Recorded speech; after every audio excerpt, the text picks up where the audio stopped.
नमस्कार, स्वागत है आपका कार्यक्रम आपका शहर आपकी खबर में। मैं हूं आपके साथ पारुल। इस कार्यक्रम में हम बड़ी खबरों से आपको रूबरू कराएंगे जिन पर दिन भर हमारी नजर होगी। तो 5 तस्वीरें सबसे पहले आप देख लीजिए, जिनमें सबसे पहले हम बात करेंगे शिवराज कैबिनेट के फैसलों पर। दूसरी खबर में बताएंगे आखिर कैसे लाखों अपात्र किसानों ने पीएम किसान सम्मान निधि योजना का लाभ ले लिया। तीसरी खबर रतलाम से है, जहां गर्मी की शुरुआत में ही जल संकट गहराने लगा है। चौथी खबर में बात करेंगे कोरोना की, तो वहीं पांचवी खबर में बात करेंगे प्रदेश में चल रहे वैक्सीनेशन पर। मध्य प्रदेश में मुख्यमंत्री शिवराज सिंह चौहान की अध्यक्षता में कैबिनेट की बैठक संपन्न हुई, जिसमें कई अहम प्रस्तावों को मंजूरी मिली है। कैबिनेट में फैसला लिया गया है कि अब प्रदेश भर के सभी जिलों में महिला थाने संचालित किए जाएंगे। 10 जिलों में महिला थाने पहले से थे, अब 42 और जिलों में महिला थाने स्थापित किए जाएंगे। वहीं मध्य प्रदेश में कुपोषण से लड़ाई के बीच शिवराज कैबिनेट में एक और नया प्रस्ताव जारी किया गया है। अब आंगनबाड़ी में बच्चों को सप्ताह में 3 दिन दूध दिया जाएगा। 3 से 6 वर्ष के बच्चों को दूध देने के प्रस्ताव पर मुहर लग गई है।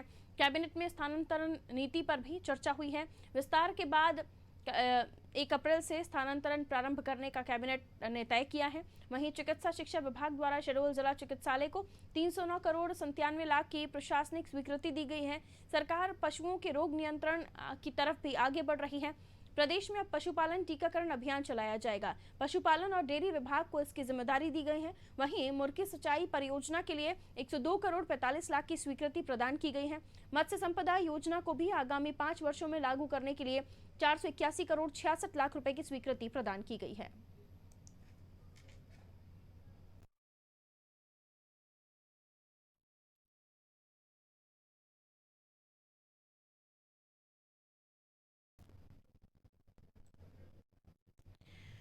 देखिए, शिवराज कैबिनेट की बैठक हुई और बैठक में कई अहम प्रस्तावों को मंजूरी मिली है। इनमें 42 और जिलों में महिला थानों की हम बात करें, आंगनबाड़ियों में बच्चों को जो है 3 दिन दूध दिया जाएगा सप्ताह में।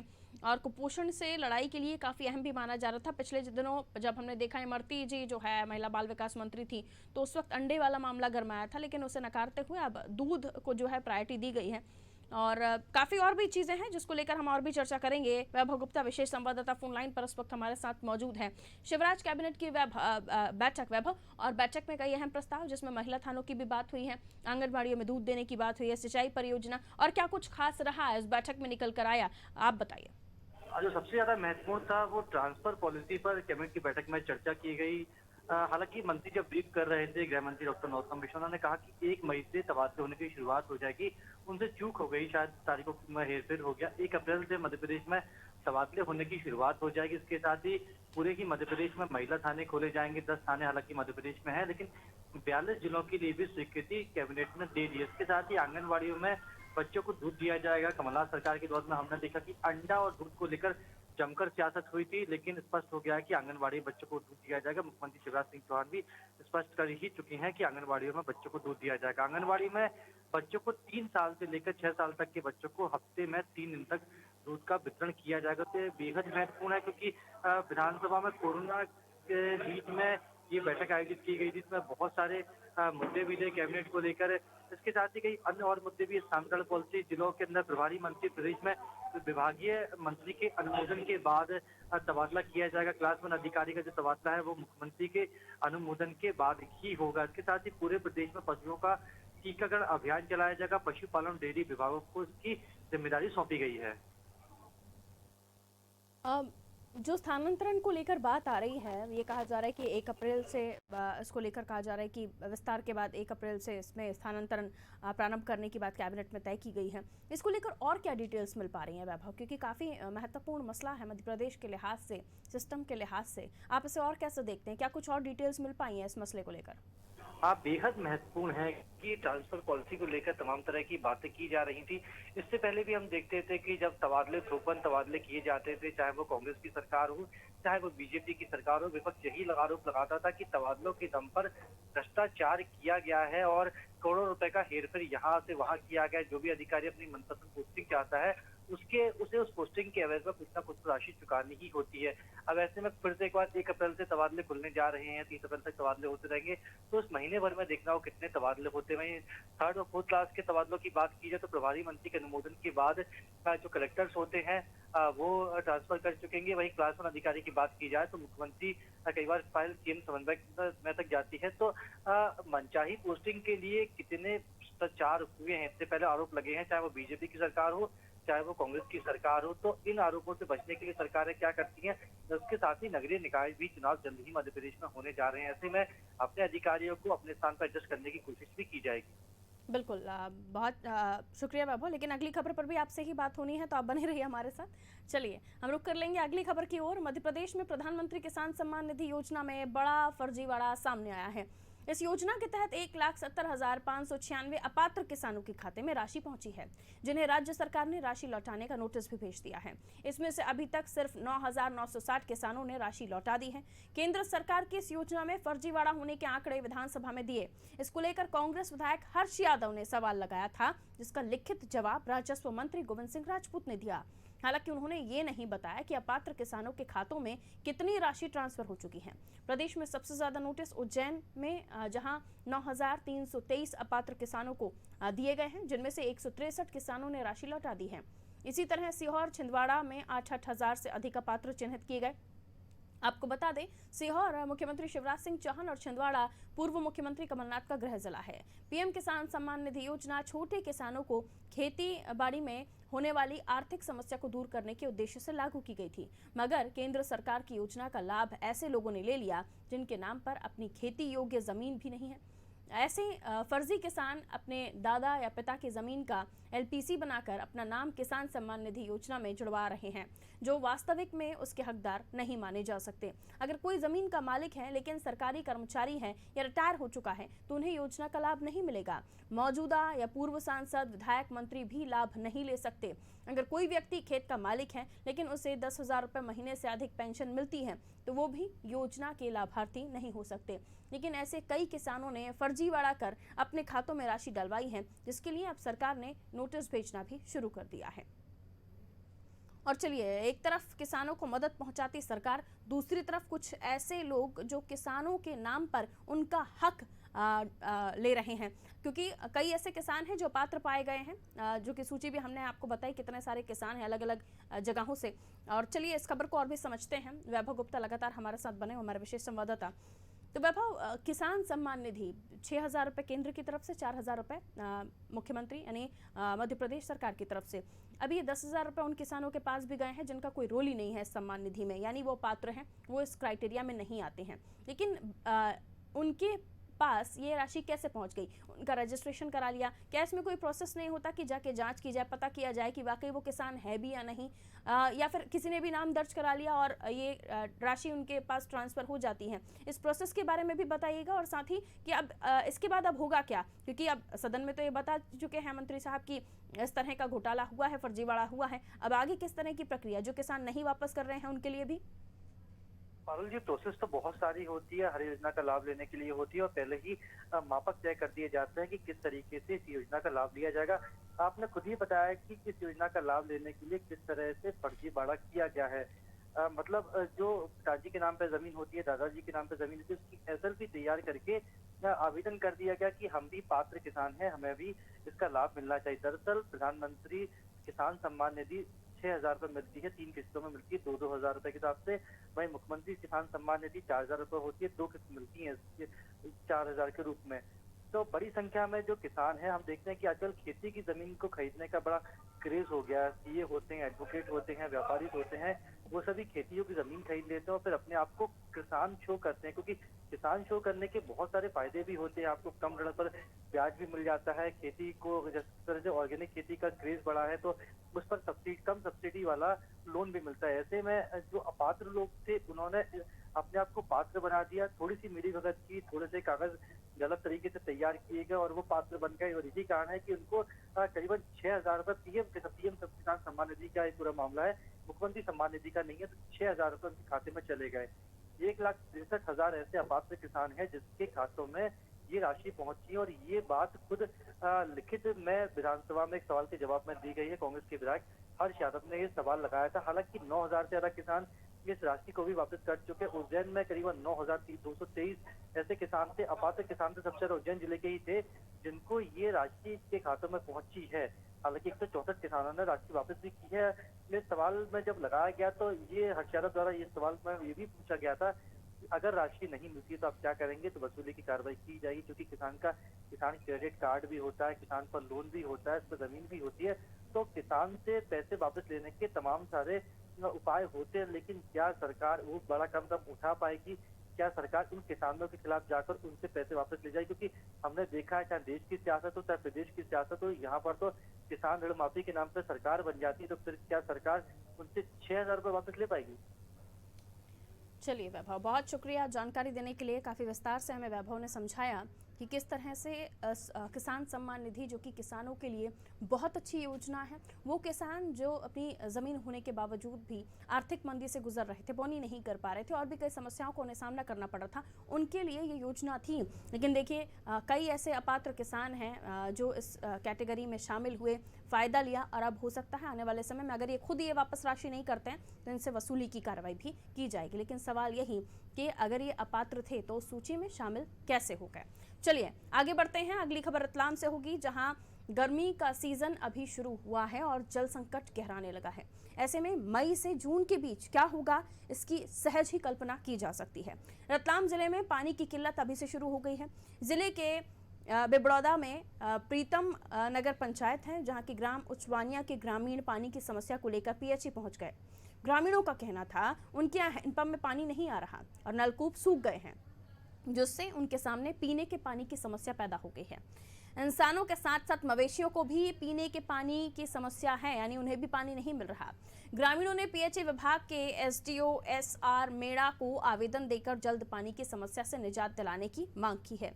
इस मामले में एसडीओ का कहना है इस गांव में हमेशा पानी की समस्या आती है, जिसके लिए गांव में 2 किलोमीटर स्थित तालाब के पास कुएं से पानी लाने की योजना बनाई गई है। पानी है नहीं पीने का, पानी की बहुत बड़ी समस्या पड़ रही है। हैंडपंप है वहाँ? हेडपम्प है, पानी ही नहीं है सर। तो फिर अभी क्या कर रहा हूँ, पानी नहीं है तो कैसे जीवन यापन कर रहे बहुत दूर दूर से ला रहे हैं, 2-2, 3-3 किलोमीटर दूर से। तो इस बारे में सरपंच, सचिव, विधायक से कुछ बात हुई? वही वो तो यही बताया कि पीएचई विभाग में जाओ। तो पीएचई विभाग में आप मिले अधिकारी से, क्या बोले साहब? बोले कि 1-2 दिन में करते हैं कुछ। इसमें सबसे पहले तो मैं मेरे जो हेडपम्प हैं उसको चेक करवा रहा हूँ कि उसमें क्या किया जा सकता है। जैसे राइजर पाइप जनरली हमने 18-19 पाइप डाल रखे हैं, पर इसके अलावा भी और 1-2 पाइप बढ़ाया जा सकते हैं, तो वो बढ़ा के और उनको उपलब्ध कराने की कोशिश की जाएगी। और इन सारे हैंडपम्पों को खोल के एक बार दिखवाऊंगा मैं कि कोई ऐसा पुराने ग्रामीणों से बातचीत करके और हमारे यहाँ से जानकारी लेके कि कौन से ट्यूबवेल में, कौन से हैंडपम्प में जिसमें ज़्यादा यील्ड मिली थी, तो अगर उसका वाटर लेवल डाउन है तो उसमें single phase motor pump installation करके और पानी पंपिंग करके उन ग्रामीणों को उपलब्ध कराएंगे। एट तो अभी तो शुरुआत है, अभी तो पूरी गर्मी बाकी है और अभी से ही पानी की किल्लत, वो भी पीने का पानी तक यहाँ के लोगों को नसीब नहीं हो रहा। तो आने वाले समय में किस दौर से गुजरेंगे यहाँ के ग्रामीण, यहाँ ग्राम पंचायत के लोग, समझने की कोशिश हम करेंगे।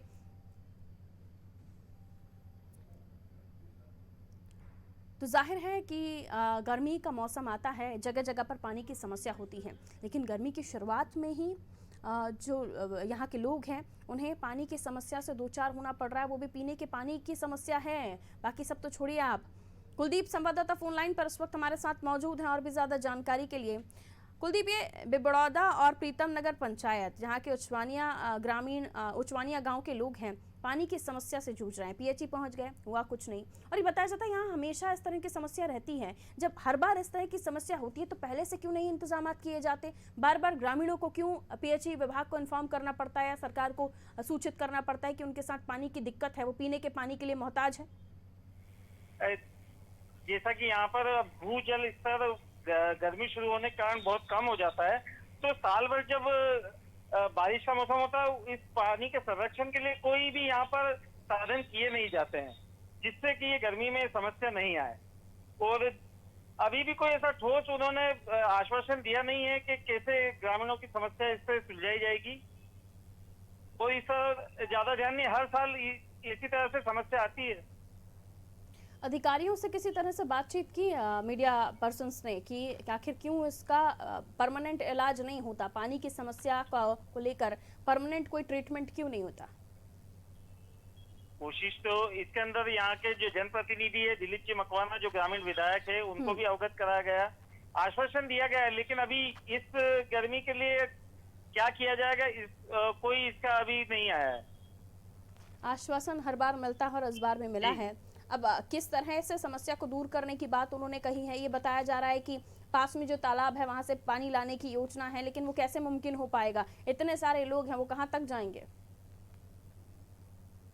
कुलदीप, हमेशा की तरह जैसे बाहर से फिर टैंकर और इनसे व्यवस्था की जाती है, तो ग्रामीण अपने हिसाब से अपने खुद के खर्चे पर अपने वाहनों से और जाकर पानी की व्यवस्था करते हैं, क्योंकि मवेशियों को भी पानी की बड़ी समस्या रहती है और ग्रामीणों को, स्कूल के बच्चों को भी पानी की बड़ी समस्या रहती है, तो वो अपने स्तर पर ही इसकी व्यवस्था करते हैं। मुझे जिले के बारे में बताइए, यहाँ नल जल योजना जिले तक तो पहुंची होगी, किन किन जगहों तक पहुंची है? कोई जानकारी आपके पास इसको लेकर? शहरी क्षेत्रों में जल की व्यवस्था फिर भी ग्रामीण इलाकों के कंपैरिजन में काफी अच्छी है, लेकिन ग्रामीण इलाका अभी भी इन सब चीजों से वंचित है। इस क्षेत्र में कोई तालाब भी नहीं है, जिसके कारण कोई पानी की ऐसी व्यवस्था नहीं है। भूजल स्तर अगर नीचे गिर जाता है, जो अभी हैंडपंप और जो ट्यूबवेल है, वो भी वापस से उनका गहरीकरण करना पड़ता है, तभी जाके उनसे पानी प्राप्त हो पाता है। लेकिन मुख्यमंत्री की तो मंशा है कि हर घर हर गांव में नल पहुंचे, कि टोटी लगाई जाए, उसको चालू करे तो पानी आए। वो हर मंच से इस बात को कहते हैं, लेकिन शायद जिम्मेदार अधिकारी उनकी मंशाओं को समझ नहीं पा रहे हैं।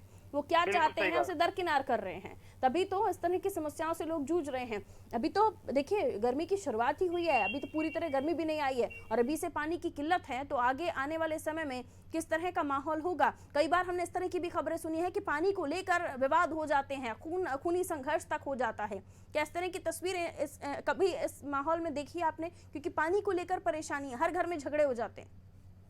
जी बिल्कुल, यहाँ आए दिन गर्मी के मौसम में ये इसी मोहल्लों के अंदर भी देखा जाता है कि जब यहाँ बोला जाता है कि रोज जल प्रदाय किया जाएगा और जल नहीं होता है, तो मोहल्लों के अंदर झगड़े तो भी इससे हो जाते हैं और गाँव के अंदर तो और भी ज्यादा विकट स्थिति हो जाती है, क्योंकि वहाँ का तो खेती और सभी चीज पानी पर ही निर्भर होता है, तो वो हम शहरी क्षेत्रों से भी ज्यादा समस्याओं से जूझते हैं। जाहिर है। बहुत शुक्रिया जानकारी के लिए कुलदीप। तो पानी की समस्या, पानी हर व्यक्ति की, हर घर की, हर पशु की, ज़मीन की भी ज़रूरत है। और ख़ास तौर पर जब गांव वाले क्षेत्रों में आप चले जाइए, ग्रामीण अंचलों में चले जाइए, किसानों की फसलें तबाह हो जाती हैं, बर्बाद हो जाती हैं अगर पानी नहीं मिलता है। और देखिए ना, सीएम साहब की मंशा, उनकी सोच कि हर घर पानी पहुंचे, आप टोंटी खोलिए और घर में पानी आना चाहिए, लेकिन उनकी सोच से इतर अधिकारी गाँव में पानी नहीं पहुँचा पा रहे हैं। बाकी सब तो छोड़िए, जो नलकूप की योजना है उसमें भी उसका भी निदान नहीं हो पा रहा है, मतलब पानी ही लोगों के पास पीने का नहीं पहुंच पा रहा है। आगे बढ़ते हैं। प्रदेश में एक बार फिर कोरोना संक्रमण की रफ्तार तेज होती जा रही है। पिछले 24 घंटे में भोपाल में 201 और इंदौर में 262 मामले सामने आए। प्रदेश में इस साल के रिकॉर्ड एक दिन में 797 नए मरीज मिले हैं। हालात बिगड़ते देख एक बार फिर सरकार और प्रशासन सख्त हो गया है। सबसे ज्यादा भोपाल और इंदौर में मरीज बढ़ रहे हैं, जिसके चलते अब भोपाल जिला क्राइसिस मैनेजमेंट कमेटी ने फैसला किया है कि महाराष्ट्र से आने वालों को 72 घंटे पहले का कोरोना नेगेटिव रिपोर्ट देना होगा। उन्हें भोपाल आते ही RT-PCR टेस्ट भी कराना होगा। अगर किसी व्यक्ति के पास नेगेटिव रिपोर्ट नहीं है तो उसे 7 दिन होम आइसोलेशन में रहना होगा। ये भी तय हुआ है कि राजधानी में फिलहाल कोई भी रैली प्रदर्शन नहीं होंगे। रात 10:30 बजे के बाद किसी भी तरह के राजनीतिक, सांस्कृतिक, सामाजिक, धार्मिक, मनोरंजन, शैक्षणिक आयोजन पर पाबंदी रहेगी। मेला प्रदर्शनी की अनुमति नहीं दी जाएगी। सिर्फ विशेष परिस्थिति में ही खुले क्षेत्र में आयोजन करने की अनुमति दी जाएगी। जो कार्यक्रम हॉल में होंगे उनमें 200 से ज्यादा लोग शामिल नहीं हो सकेंगे। इसके अलावा ऐसे कार्यक्रम 50% क्षमता पर ही किए जाएंगे। स्विमिंग पूल सिर्फ खेल आयोजनों के लिए ही खुलेंगे। इसी के साथ कोचिंग क्लासेस भी आधी क्षमता के साथ संचालित किए जाएंगे। भोपाल में जो मेले चल रहे हैं अगले सप्ताह तक वो भी समाप्त हो जाएंगे, यानी मेला बंद हो जाएगा। कोरोना चिंता का विषय है। आज इंदौर में 262, भोपाल में 201, हमारे महाराष्ट्र से सटे जिलों में कोरोना बैक आ रहा है। सभी जिला कलेक्टरों को स्पष्ट निर्देश दिए हैं। गृह विभाग ने अपनी गाइडलाइन जारी कर दी है। जो एहतियात हैं, जो प्रिकॉशन हैं, जो सावधानियां हैं, सारी रखें और वैक्सीन लगाने का अभियान को भी गति दी जा रही है। तो कोरोना एक बार फिर पैर पसार रहा है और कोरोना को देखते हुए सख्त प्रशासन किस तरह से अब सख्ती की जा रही है ये भी हमने आपको बता दिया। रत्नाकर त्रिपाठी सर हमारे न्यूज़ एड हमारे साथ इस वक्त फोन लाइन पर मौजूद हैं। कोरोना को लेकर सरकार की सख्ती सर लगता है कि जिस तरह से सख्ती से कदम उठाए जा रहे हैं, अगर आंकड़े तब भी नहीं कम होते हैं तो हम एक बार फिर लॉकडाउन की शक्ल देखेंगे। यह निश्चित रूप से ये एक तरीके से धीरे धीरे लॉकडाउन की तरफ बढ़ने का एक कदम है। नागपुर में जिस हिसाब से बहुत ही कठिन प्रतिबंध लगाया गया है, इसी तरीके से पिछले साल मार्च में शुरुआत हुई थी। तब सरकार ने एक दिन के लिए लॉकडाउन का आह्वान किया तो लोगों ने स्वेच्छा से अपने आप को बंद रखा था। बाद में उस व्यवस्था को एक लंबे समय के लिए लागू रखना पड़ा था और ऐसा इसलिए हो रहा है क्योंकि लॉकडाउन के बाद जब उसको अपलिफ्ट कर दिया था गवर्नमेंट ने, उसके बाद लोगों के भीतर एक भावना बैठ गई कि अब उन्हें कोरोना से कोई नुकसान नहीं हो सकता है, कोरोना पूरी तरीके से खत्म हो चुका है। लोगों ने पूरी तरीके से बेफिक्र जीवन जीना शुरू कर दिया था। मास्क तो बहुत दूर की बात है, सोशल डिस्टेंसिंग के नियम फॉलो नहीं किए जा रहे। तो जैसा भी आपने जिक्र किया कि भोपाल में जो मेले चल रहे हैं वो सप्ताह के अंदर अंदर बंद हो जाएंगे, तो अगर हम फारूल इन मेलों के आयोजन को भी देखते हैं तो लोगों के भीतर किसी भी तरीके की अवेयरनेस नजर नहीं आ रही थी। डर तो बहुत दूर की बात है, वो मेलों में वैसे ही शामिल हो रहे थे जैसे पिछले कई सालों से होते चले आए थे। गोया इससे कोई चीज बिगड़ भी ना रही। और दूसरा इस सबके बीच में आप देखिए जो चीजों को लेकर मानसिकता बन जाती है कि जब सरकार ने कह दिया कि 1 अप्रैल से स्कूल पहली से 8वीं तक के खोले जा सकते हैं, वो जाहिर सी बात है कि जो आम जनता है उसके भीतर कहीं ना कहीं इस भाव का संचार और गाढ़े तरीके से हो गया कि यदि बच्चों के स्कूल खोल रहे हैं पहली से 8वीं तक के, तो इसका मतलब है कोरोना बहुत ज्यादा काबू में आ चुका है। तो लोगों की बेफिक्री जो थी और ज्यादा बढ़ती चली गई, जिसके नतीजे हम देख रहे हैं। पूरे देश का यही हाल है क्योंकि महाराष्ट्र समेत 20 राज्य और केंद्र शासित प्रदेश जो यूनियन टेरिटरीज हैं, उनमें कोरोना के एक्टिव मामले पिछले 24 घंटे में बहुत तेजी से बढ़े हैं। और इसके चलते मध्य प्रदेश की भी जो स्थिति है वो खतरनाक होती चली जा रही। तो अभी आज ये हुआ है कि महिला प्रदर्शनी नहीं आयोजित होने देंगे, 10:30 बजे रात के बाद से कोई आयोजन नहीं होगा, नाइट कर्फ्यू हो जाएगा। बावजूद इसके दोपहर के इस वक्त का जो आलम है जिसमें मास्क से लेके, जैसा मैंने पहले भी कहा, सोशल डिस्टेंसिंग वगैरह के उदाहरण से लोग बचने की कोशिश कर रहे हैं, उसके चलते यही अगर स्थिति रही तो आप निश्चित मानिए कि बहुत सख्त कदम उठाने जरूरी हो जाएंगे। और सख्त कदम आप जानते हैं जिनमें एक महत्वपूर्ण जो फैक्टर नजर आता है वो ये है, हो सकता है एक बार फिर लॉकडाउन लगाने की नौबत आ जाए और इसका लोगों को ही सबसे ज्यादा नुकसान उठाना पड़ेगा। सामान्य जनजीवन बुरी तरीके से फिर से प्रभावित होगा। लेकिन ये गलती भी लोगों की है जिन्होंने सोशल डिस्टेंसिंग और मास्क जैसी अवधारणाओं को एक मजाक बना के रख लिया है, औपचारिकता बना के रख लिया, और जिसका नतीजा हमारे सामने आज फिर आ चुका है। बिल्कुल, बहुत शुक्रिया रत्नाकर सर हमारे साथ जुड़ने के लिए। तो लापरवाही का नतीजा एक बार फिर कि देखिए कटौतियां होनी शुरू हो गई हैं, सख्ती होनी शुरू हो गई, लेकिन बावजूद इसके कि हम देख रहे हैं कि अभी भी लापरवाही बरकरार है। चलिए आगे बढ़ते हैं। मध्य प्रदेश में सोमवार को एक दिन में इस साल सबसे ज़्यादा 797 केस आए, तो वहीं करीब 2 लाख लोगों को वैक्सीन भी लगाई गई। ये अब तक की प्रदेश में सबसे ज़्यादा टीका लगवाने वालों की संख्या है। टीकाकरण के तीसरे चरण में 60 साल या इससे ज़्यादा और गंभीर बीमारियों से पीड़ित 45 से 60 की उम्र वाले कुल 16,63,000 से ज़्यादा लोगों को टीका लग चुका है। सबसे ज़्यादा इंदौर में 1,61,647 लोगों को टीका लग चुका है। भोपाल में 1,23,952 लोग जो हैं उन्होंने टीका लगवाया है।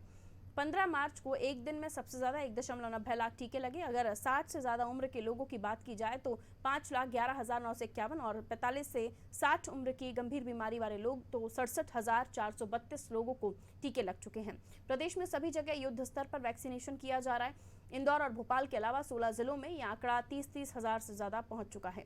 तीसरे नंबर पर जबलपुर में 78,782 लोगों को टीका लगाया जा चुका है। रीवा में 60,077 लोगों ने टीका लगाया है। और टीके लगवाने वालों की संख्या जो है वो बढ़ रही है, लेकिन अभी भी बहुत तेज़ी से इस अभियान को अंजाम देना होगा। रत्नाकर सर हमारे न्यूज़ हेड हैं, हमारे साथ लगातार बने हुए हैं। रत्नाकर सर, टीकाकरण अभियान बहुत महत्वपूर्ण कि इसे और तेज़ी से किया जाए, क्योंकि जो आंकड़े इससे पहले भी हम चर्चा कर रहे थे वो बताते हैं कि टीकाकरण अभियान जब से शुरू हुआ है तब से लोग और लापरवाह हो गए। उन्हें लगता है कि टीका आ गया वरना यानी कि कोरोना चला गया। जी हाँ, बिल्कुल आपने जो वाक्य कहा कि जब से टीकाकरण शुरू हुआ है लोग लापरवाह हो गए हैं, ये सारी समस्या का मूल आपका ये एक सेंटेंस बता रहा है पारुल, क्योंकि लोगों के भीतर ये बात बैठ गई कि अगर टीका आ गया है तो हमें भी लग जाएगा, यदि लग गया है तो हम उसकी सेकंड डोज भी ले लेंगे और इसके बाद में हमें कोरोना होने की कोई भी आशंका नहीं रह जाएगी। बल्कि लोग इस बात को समझने को तैयार ही नहीं है कि छत्तीसगढ़ में एक कलेक्टर को इस कोरोना का दूसरा वैक्सीनेशन का दूसरा डोज लेने के बाद भी उन्हें कोरोना हो गया।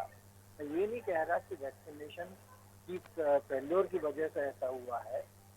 किसी भी नए प्रयोग में अगर हम देखें तो दुनिया में शुरुआत में कुछ न कुछ खामियां, कुछ न कुछ फेल्योर, कुछ न कुछ लैक्यूनास सामने आते हैं। तो इसलिए मैं ये तो नहीं कहूँगा कि यदि छत्तीसगढ़ में कलेक्टर को दूसरी डोज के बाद भी कोरोना हो गया या कुछ और जिन्हें ऐसे केसेस आ गए तो वैक्सीनेशन के लिए तो डाउट किया जाना चाहिए। लेकिन लोगों को इस बात को समझना होगा कि कोरोना को लेकर अभी तक ऐसा कोई शोध नहीं हुआ है जो ये कह दे कि अगर आपने वैक्सीन ले लिया है तो फिर जिंदगी में आपको कभी भी ये बीमारी नहीं हो सकती है। फिलहाल ये कहा जा रहा है कि इसकी भी अपनी आपको प्रोटेक्ट करने की बुनियाद है। इस वैक्सीनेशन के बाद भी कुछ समय तक लगभग 6 महीने के करीब का आकलन किया गया है कि आप सुरक्षित रह सकते हैं, बावजूद उसके इसका खतरा बना रहेगा। सारी दुनिया में हम देख रहे हैं कि समस्या फिर से पैर पसारने लगी। चीन का अब उस तरीके से उल्लेख नहीं होता है, लेकिन हम अमेरिका देखें, हम ब्राजील देखें, हम इटली वगैरह की अगर स्थिति देखें तो उसके संदर्भ में भारत इस बात के लिए बहुत ही खुशकिस्मत देश है। उसकी वैक्सीन लोगों में लगाई जा रही है, उसकी दूसरे देश डिमांड कर रहे हैं। यहाँ की पाकिस्तान तक जैसा हमारा जो एक दुश्मन देश है, शत्रु है पड़ोसी हमारा, वो तक हमारी वैक्सीन पर आंख मूंद कर भरोसा कर रहा है। लेकिन इस वैक्सीनेशन के बढ़ते आंकड़ों के बीच में पारुल इस बात की जागरूकता का प्रसार बहुत ही ज्यादा जरूरी है कि वैक्सीन लेने के बाद भी आपको कोरोना से बचने के तमाम संसाधन, साधन, एहतियात लगातार जारी रखने पड़ेंगे, क्योंकि यदि उनमें जरा भी चूक हो गई, यदि उनमें जरा भी कमी रह गई तो हो सकता है माइनर सी पॉसिबिलिटी रहती कि आप फिर से इसकी चपेट में आ सकते हैं। लेकिन यदि एक व्यक्ति संक्रमित होता है तो अपने आसपास के 10 लोगों को संक्रमित करने की क्षमता रखता है वो, तो फिगर बढ़ता न चला जाए। इसलिए इस जागरूकता का, इस ज्ञान का प्रसार भी बहुत जरूरी है कि वैक्सीन भले ही आपने ले लिया हो, लेकिन कोरोना अभी भी आपको लंबी जंग लड़नी है। आपको मास्क का, आपको सोशल डिस्टेंसिंग का, आपको बीमारी के लक्षण देखने पर जांच करवाने का और तमाम जो चीजें हैं उन एहतियात का वैसे ही पालन करना पड़ेगा जैसा पहले करते चले आ रहे थे। वरना वैक्सीनेशन भी एक तरीके की खाना पूर्ति बन के रह जाएगा। हो सकता है वैक्सीन लगाने वाले सुरक्षित बचते चले जाएं, लेकिन बाकी जो लोग हैं जो वैक्सीन पर आधार मान के सावधानी नहीं बरतते हैं, वो हो सकता है इस बीमारी के प्रसार में फिर से सहायक बन जाए। बिल्कुल, बहुत शुक्रिया रत्नाकर सर हमारे साथ जुड़ने के लिए। साफ है कि वैक्सीन आ गया है, वैक्सीनेशन आप ले रहे हैं, लेकिन उसके बावजूद भी जिस तरह की कुछ खबरें सामने आई हैं वो बताती हैं कि वैक्सीन लेने के बाद भी आपको सतर्क तो रहना ही है। आप लापरवाह नहीं हो सकते कि हाँ हमने वैक्सीन लगवा लिया अब हमें कोरोना नहीं हो सकता, ऐसा बिल्कुल नहीं है। हालांकि हम किसी तरह का सवाल भी वैक्सीनेशन पर नहीं खड़ा कर रहे हैं, लेकिन हाँ सतर्कता आपके लिए बहुत ज़रूरी है और इसी में ही हम सबकी भलाई है, क्योंकि अगर जैसे जैसे पेशेंट्स बढ़ेंगे वैसे वैसे आंकड़े और भी बढ़ेंगे, 1 से 2, 2 से 4 होंगे। तो इसलिए ध्यान रखिए, अपना ख्याल रखिए और 3 मूल मंत्रों को अपनाइए। वैक्सीनेशन के बाद हम देख रहे हैं सैनिटाइजेशन भी खत्म हो गया है, सोशल डिस्टेंसिंग का पालन आप नहीं कर रहे हैं, मास्क भी नहीं लगा रहे हैं। तो इन 3 मूल मंत्रों का पालन कीजिए और सुरक्षित रहिए। मुझे दीजिए इजाज़त, आप देखते रहिए अनादिक टीवी। नमस्कार।